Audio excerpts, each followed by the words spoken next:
My friends, in today's gospel we see two parables, two short parables. The first one is the parable of the lost sheep and the parable of the lost coin.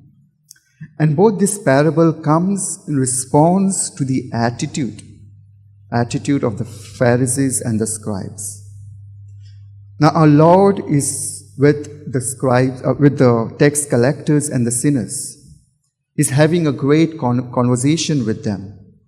And from far, the Pharisees and the scribes are looking at him, observing him. And then they say that this man is dangerous. He's scandalizing the people. He's offending the God. He's creating scandals. Why? Because he's talking with the tax collectors and sinners. He's dining with them. He's offending God. And therefore, Jesus responds to their murmuring by stating these two short parables.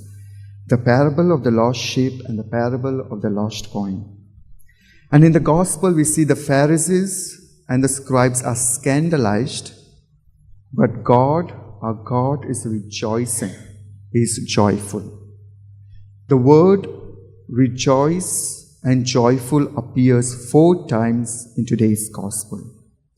And the deepest message of both the parable is God rejoicing. God is joyful. My friends, our God doesn't like to lose what it belongs to Him.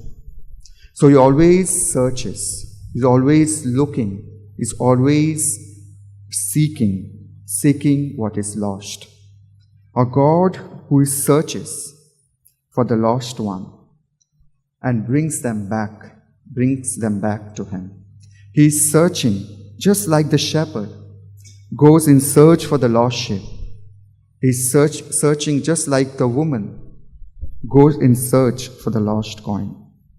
So our God is a God who searches. His works is to search, to seek, to look for the lost one, and He invites them back to Him. God seeks out the lost. He seeks out the lost one because He feels or He thinks that I will not lose this son or daughter again. He thinks he or she is mine. I don't want to lose my son and daughter again. So God's work is not about searching. It's not about looking, asking, why did you lose? Why did you commit this sin? But He calls them, He searches, He calls them, and He restores them. He restores their life, transforms their life. And as He transforms, He rejoices. He is joyful. So we are important to God. We are all important to God. We are unique people. We are important to God. No matter what terrible things I might have done, no matter how terrible sins I have done, but we are important to God. We are not searching for Him, but God is looking for me. God is searching for me. So let us fall back. Let us return to God. Let us leave our sinful habits and return to God, because God is searching for me. He is looking for me and patiently waiting for me. Amen.